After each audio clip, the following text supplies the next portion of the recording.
Hello everyone. Thank you for joining me here today. I appreciate your time. I have my notes right in front of me here while we talk because if you know me at all, I am a talker and I can talk forever, so I'd like to keep myself organized in this way so I'm not going off on a tangent and going off topic. So what we're going to do today, we're going to talk a little bit about shared values, teamwork, and how shared values are created in collaboration by being a team. We will also address the term stewardship and discuss how stewardship can lead to better outcomes. To be able to effectively talk about shared values and how they're created, let's recall how the organizational culture itself is created first. So the organizational culture comes into being as a collaborative effort as well. The organizational culture is a phenomenon in which everyone in the organization participates. It's true that often employees feel like they're not part of the creation of the organizational culture, if you may. And like it's the job of the administration or HR or leadership itself, and they don't take initiative. So, whereas creating and sustaining a non-toxic, inclusive culture is everyone's responsibility. A healthy organizational culture consists of team members who can work together, everyone brings something to the table, and the culture evolves around everyone's values. And what keeps an organizational culture alive is the shared values that are created in collaboration and a vision towards organizational goals. So in this sense, the purpose, values, shared values, and vision are seen as the colors of the organization, metaphorically, of course. However, these terms are often used in a very flowery language that looks very good on paper, but in reality it does not really reflect or matriculate truly the practice. For example, you can go on company websites and you'll find vision, purpose, history, background written in like a colorful design that's catchy to the eye, but in reality these elements are only there for like a formality or maybe for promotional purposes, and they kind of like put on a show. And there are several problematic areas operating within the organization when you take a deep dive. Either it's a toxic climate that's not safe or inclusive, or there's no transparency, there's maybe ethically questionable practices going on. In addition, there may be a lack of psychological safety in place of shared values. So the metaphorical colors of the organization, in other words, that's purpose, values, vision, shared values, they should all aim to bind individuals together around a common cause, providing meaning and serving as a uniting power. These concepts reveal the heart and soul of the organization. So values articulate norms that guide behavior in the company. They are the principles and the standards that map out how people should behave while reflecting on collective judgment regarding what is essential. Values generate trust and integrity. And they're more powerful when they are shared, when they're created together and everyone abides by them. Creating shared values is a collaborative process. It just doesn't happen overnight. Just like the culture, it needs some time and collaboration. It needs that shared experience to bring it into being. It's not only essential to determine them, but to follow them through as well. So they're not just there as a formality, they actually mean something. They create a meaningful experience to the employees of the company. Now, when it comes to leadership, this is also a group performance. Everyone should lead at times, regardless of organizational hierarchy. Leadership depends on collaboration and teamwork as well. When we think of leadership, it's common to think of a top-down model where there's a specific authority, one or more people that are leading and everyone else is following, rather than looking for one hero leader who will save the organization. It should be the expectation that the organization will thrive on teamwork itself. Thinking that leadership is solely responsible for the organization's success is a limited way to think. When this happens, individuals do not take the initiative and they wait for direction.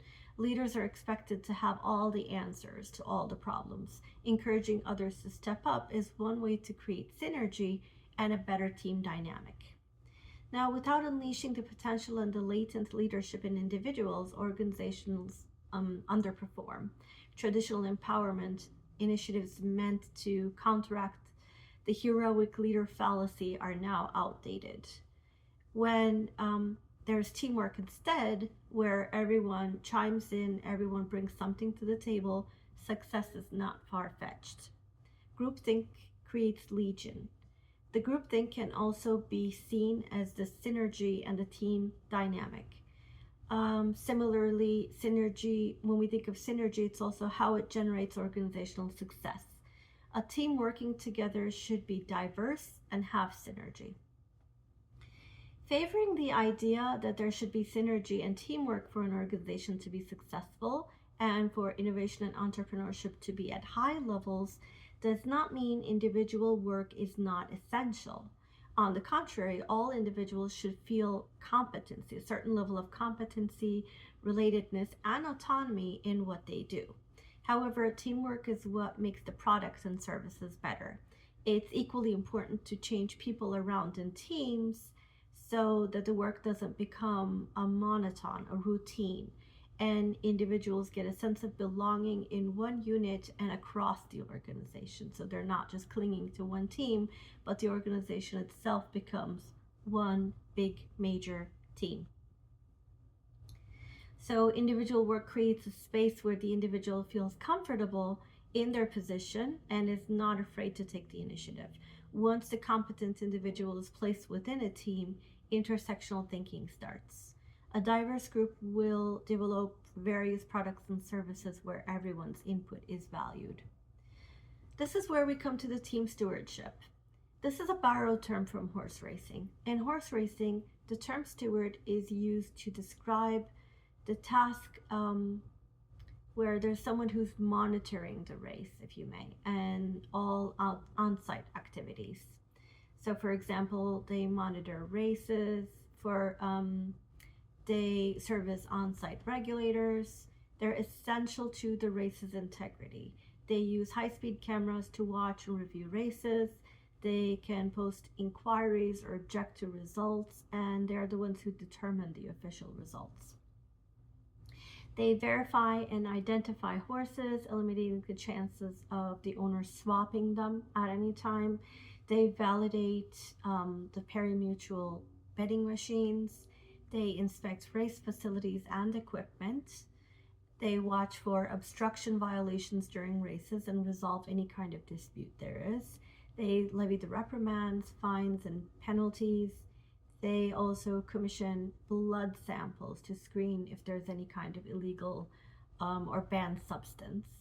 In short, they're like an external regulator for the sports. So this model can be applied to any organization as well.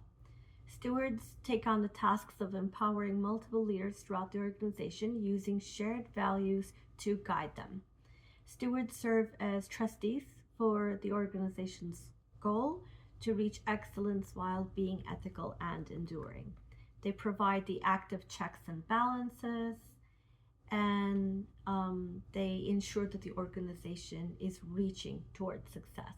They may or may not have official authority, however, they act based on the organization's colors and the culture of character. Their responsibility is to guard the organization's values and monitor that the ethical imperative is being applied in the organization, that the culture is where there are ethical practices and not the other way around. The model, they model desired behavior in the culture itself. They step outside their regular positions to influence others, and they reinforce the colors and the culture of the organization. Now, self-regulation by internal stewards contributes to building an excellent, ethical, and enduring organization. Stewardship permeates the organization, and stewardship can define the responsibilities on the board, the responsibilities of the CEO, managers, and people without formal authority, as well people who participate in teams, who engage in teams. So organizational success occurs when everyone is involved in the organization. So we view the organization as one big team, not just separate units coming together to create one whole. This is a team. Leadership is a collaborative effort. Influential leaders act based on the organization's colors. So to wrap up, remember that you're one team and there's not one hero in this scenario. So don't look for one. Leadership is teamwork. Listen to what everyone on your team has to say. Value their opinions. I apologize. My cat is really trying to be part of this conversation at this time. So if you hear her in the background, please just ignore her. As I was saying, value everyone's opinion. Don't try to be the hero, and remember that you're also human and you're a team member. If you need help, don't be afraid to ask for it. Be honest with your team. Your job as a leader is not task delegation, and you should not be delegating the tasks and then stepping outside like an outside observer where everyone else is doing the work and working on the tasks. You should also be down there with your team in the field, working with them as one. As a steward, take charge of defending the culture and the values. Ensure that the current vision is sustained and apply the ethical imperative. Your goal should be to help the organization sustain success with honor and integrity while generating an inclusive and safe culture for everyone involved, all of your team members, not just on your immediate team, but everyone in other teams as well, because don't forget, you're one, you're not separate units. You're all working towards the same organizational goals with the same shared values. So by supporting these shared values and ensuring communication and collaboration in your team, you can also ensure that you're part of that team. So that's all I have to say for today. Please feel free to reach out to me if you have any questions. I would love to hear your comments, or if there's anything else that you would like to talk more about, I would be happy to continue this conversation offline. So as always, this has been a pleasure. Thank you so much for taking the time off of your busy schedules to listen to me today. And I wish you all a lovely rest of the day.